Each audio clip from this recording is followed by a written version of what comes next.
الناس ورودا قال رسول الله صلى الله عليه وسلم أول الناس ورودا الحوض الكوثر فقراء المهاجرين أول الناس ورودا الحوض الكوثر فقراء المهاجرين সর্বপ্রথম ময়দানে হাসরে আল্লাহ পাকের নবীর নিজের হাতে যে লোকগুলোকে হাউজে কাউসারের পানি পান করাবে, সর্বপ্রথম নবীজির হাতে যে লোকগুলা হাউজে কাউসারের পানি পান করার সুযোগ পাবে তারা হলো ফুকারাউল মুহাজিরিন, মুহাজির ফকিরগুলা, ধনীগুলা না, যারা হিজরত করে দেশ ছেড়ে বাড়িঘর ছেড়ে অন্য দেশে চলে গেছে দিন রক্ষার জন্য, ঈমান আমাল রক্ষার জন্য। বাড়ি নাই, ঘর নাই, টাকা নাই, পয়সা নাই, ক্ষমতা নাই, কিচ্ছু নাই। তাদের পরিচয় দিল চুলগুলা এলোমেলো, তাদের পরিচয় দিল কাপড়গুলা ময়লা, তাদের পরিচয় দিল ভালো কোনো বংশের মেয়ে তাদের কাছে বিবাহ দিতে চায় না, তাদের পরিচয় দিল যে কোনো বাসায় বাড়িতে গেলে তাদেরকে দেখে তাদের সম্মানে দরওয়াজা খোলা হয় না। তো ওমর ইবনে আব্দুল আজিজ রহমতুল্লাহ আলাইহি হাদিস শোনার পরে উনি বলে, আমি ওমর ইবনে আব্দুল আজিজ বাদশাহ খলিফা মালিক নাম মনে না, ওনার মেয়ে আমি বিয়ে করছি, রাজকন্যা বিয়ে করছি। তো একদিক দিয়া তো আমি হারাই ফেলছি ওই গুণটা। আমি যে কোনো জায়গায় গেলে আমাকে তো দেখলে দরওয়াজা খোলে, আমি বাদশাহ, ওই গুণটাও তো আমি অর্জন করতে পারি নাই। বাকি দুইটা তো আমি অন্তত পারবো। এই জন্য উনি ওনার চুলগুলা এলোমেলো হওয়ার আগ পর্যন্ত আছড়াইতেন না। উনি ওনার কাপড়গুলা ময়লা ভালো করে হওয়া পর্যন্ত পরিষ্কার করতেন না। উনি বলেন, নবীজি বলছে, আউয়ালুন নাসি উরুদান আল হাউজাল কাউসারা ফুকারাউল মুহাজিরিন, সর্বপ্রথম আমি নবীর হাতে হাউজে কাউসারের পানি পান করবে মুহাজির ফকিরেরা। তাদের অন্তত দুটা গুণ আমি অবলম্বন করলাম, চুলগুলা এলোমেলো, আমিও চুল এলোমেলো হওয়ার আগে আছড়াই না, কাপড় গুলা ধুলা বালি ময়লা, আমিও ময়লা হওয়ার আগে কাপড় ধুই না। বাদশাহ প্রতিদিন কাপড় পরিষ্কার করতে পারে, এরপরেও করে না। ওই মুহাজিরদের সাথে মিল করার জন্য যদি আল্লাহ পাক রহম করে তাদের সাথে সাদৃশ্যতা অবলম্বন করলাম, হয়তো আল্লাহ পাক আমাকেও তাদের সাথে হাউজে কাউসারের পানি পান করার সুযোগ দিবে। অর্ধ পৃথিবীর বাদশাহ ছিল। অর্ধ পৃথিবী বুঝেন তো? পুরা পৃথিবীর অর্ধেক রাজত্ব মুসলমানদের অধীনে ছিল। উনি বিবাহের পরে ওনার বিবিকে বলে, তোমার স্বর্ণ রূপা অলংকার, তুমি তো বাদশার মেয়ে, এগুলা নিয়ে থাকতে চাইলে থাকো, আমাকে বাদ দাও, আমি এই বিলাসিতার মধ্যে থাকতে পারবো না। আর যদি তুমি এগুলা বাদ দিতে না পারো, আমাকে বাদ দাও, এগুলো নিয়ে থাকো। আর যদি এগুলো বাদ দাও, তাহলে আমার সাথে থাকতে পারবা। এত বিলাসিতা অলংকার স্বর্ণপাতি আমি পছন্দ করি না। উনি বলে, একটা লোহার টুকরা তামার টুকরার যে মূল্য, একটা স্বর্ণের সেই মূল্য, এর থেকে বেশি আমি ওমর ইবনে আব্দুল আজিজের কাছে মনে করি না। কিছুই মনে করে নাই দুনিয়ায় খেয়ে, সাদা সিধা খানা, সাদা সিধা ছলা, এমন ন্যায়পরায়ণ বাদশাহ ছিল। ওনার রাজত্বকালে ওটে আর বাঘে, ছাগলে আর বাঘে একসাথে পানি পান করছে। কোনো একবার কোনো একটা বাঘে কোনো একটা ছাগলের উপর আক্রমণ করে নাই, কারণ উপরের থেকে ন্যায় প্রতিষ্ঠা আছে।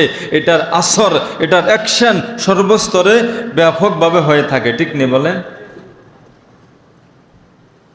আন্নাসু আলা দীনি মুলুকিহিম, মানুষেরা, সমস্ত মানুষেরা তাদের রাজার দ্বীনের অনুসারী হয়ে থাকে, রাজার ধর্মকর্মের অনুসারী হয়ে থাকে। রাজা যদি জালেম হয়, অধিবাসীদের ভিতর তার প্রভাব পড়ে। রাজা যদি ন্যায় পরায়ণ হয়, ওই অনুসারীদের মধ্যে তার প্রভাব পড়ে, ঠিক নেই? একদিন হঠাৎ করে একটা ছাগলের উপর একটা বাঘে আক্রমণ করলো। লোকেরা বলা বলি করতেছে ওমর ইবনে আব্দুল আজিজ রহমতুল্লাহ আলাইহি মনে হয় মারা গেছে। ঠিক খবর নিয়ে দেখা গেল যেই দিন ছাগলের উপর বাঘে আক্রমণ করছে, ওই মুহূর্তের কিছুক্ষণ আগে ওমর ইবনে আব্দুল আজিজ রহমতুল্লাহ আলাইহি ইন্তেকাল হয়ে গেছে। উনি বাদশা থাকার পরেও এমন নেককার হয়েছেন কিভাবে?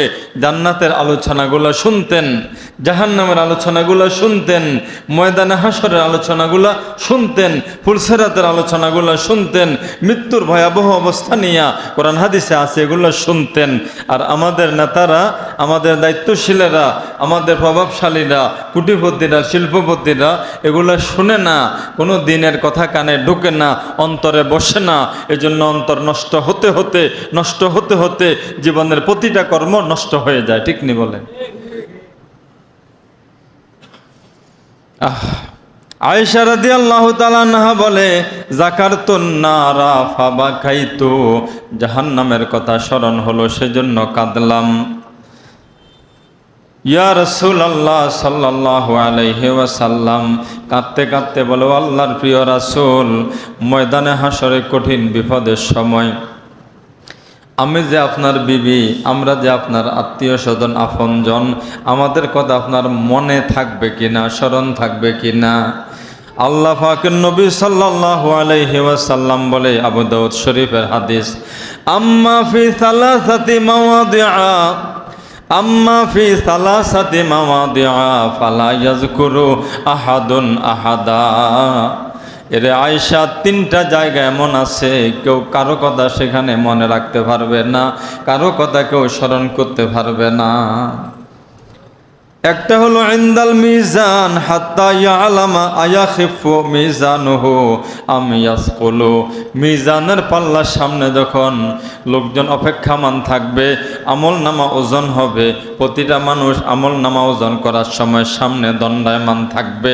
আমল নামার পাল্লাটা নেকির পাল্লা ভারী হবে না হালকা হবে, এটা ঘোষণা হওয়ার পূর্ব পর্যন্ত কোনো কিছু মনে করার সুযোগ থাকবে না।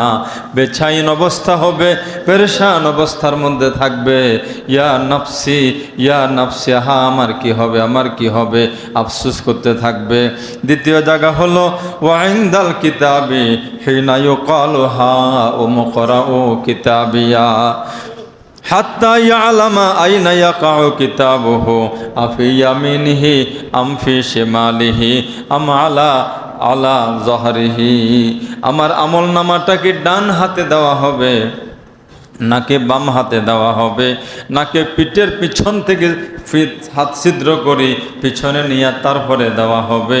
এটা সিদ্ধান্তটা জানার পূর্ব পর্যন্ত অন্য কারো কথা স্মরণ করার সুযোগ থাকবে না।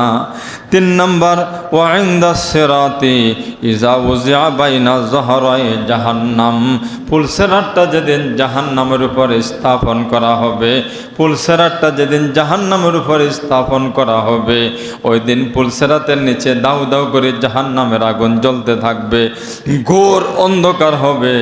ইমানদারের আলোর ব্যবস্থা হবে, ইমানের পাওয়ার যেমন হবে, গত সপ্তাহ বলছি ওইভাবে আলো হবে। কারো আলো 14 তারিখ চাঁদের মতো হবে, কারো আলো উজ্জ্বল নক্ষত্রের মতো হবে, কারো আলো চার্জ লাইটের মতো হবে, কারো আলো ছোট ছোট সাধারণ মোমবাতির মতো হবে, কার মিটি মিটি হবে। এভাবে ইমানের পাওয়ার হিসাবে আলো হবে। আসমান থেকে জমিন যত দূরত্ব, এরকম 3 গুণ দূরত্ব হবে। ওই পুলসেরাত পার হওয়ার সময় কারো কথা কেউ স্মরণ করতে পারবে না। বলেন তো, এগুলো কি আমরা পার হয়ে আসছি? আমরা এখানে যারা আছি বা বর্তমান পৃথিবীতে যারা আছে, যত বড় মন্ত্রী, এমপি, প্রধানমন্ত্রী, রাষ্ট্রপতি, সেনা প্রধান, পুলিশ প্রধান, পুরা পৃথিবীর প্রধান, পুরা পৃথিবীর ক্ষমতাধর যারা এখন পৃথিবীতে, তারা কি এই ঘাঁটিগুলা পার হয়ে চলে আসছে? সবার সামনে এই ঘাঁটিগুলো আছে। এগুলো কি আমাদের মাথায় আছে? চিন্তা করা দরকার কিনা? বহু দরকার, কিন্তু করছে না। বহু দরকার, কিন্তু আমরা গাফেল।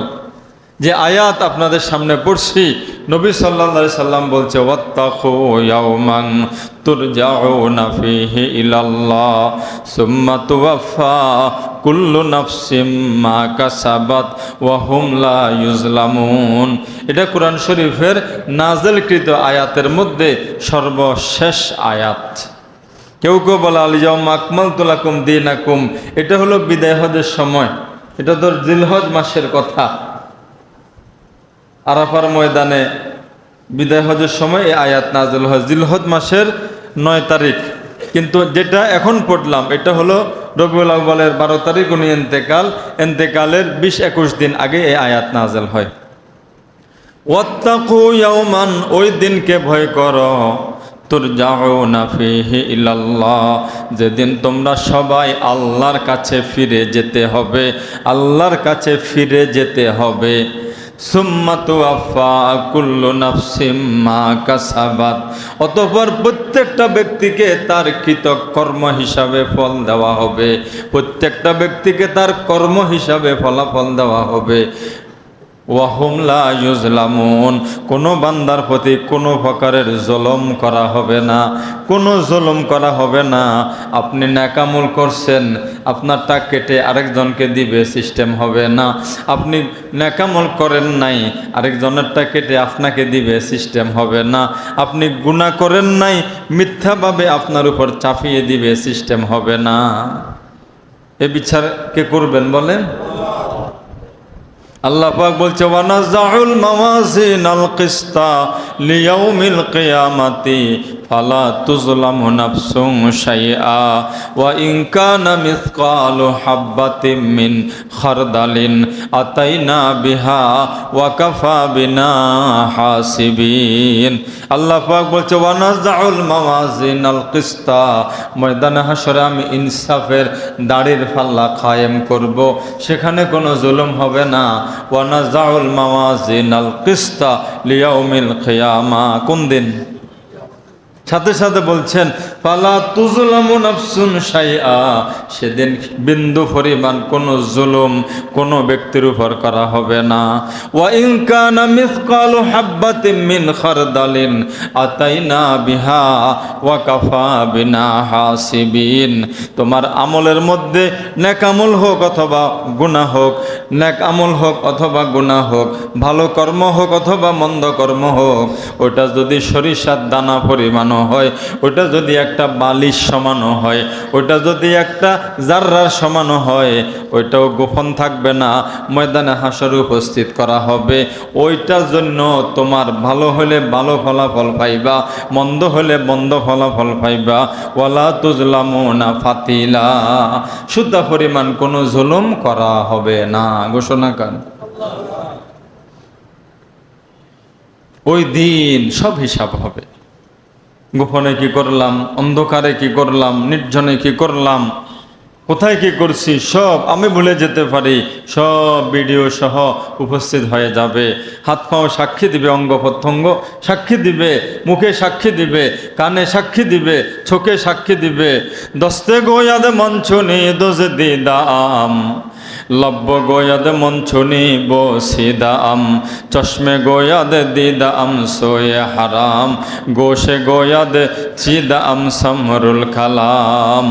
দস্তে গোয়াদ মঞ্চনি দোষ দিদাম, এই হাত দিয়ে কোথায় ইশারা দিয়েছি, কোথায় কাউকে আঘাত করেছি, কোথাও কোনো কিছু ভুল লিখেছি, কোথাও 2 নম্বরে কিছু লিখেছি, কোথাও জিকির করেছি, কোথাও তেলাওয়াত করেছি, কোথাও তাসবিহ গনে গনে পড়েছি, সব সুরক্ষিত হচ্ছে। সবগুলা হাতে সেদিন প্রকাশ করে দিবে।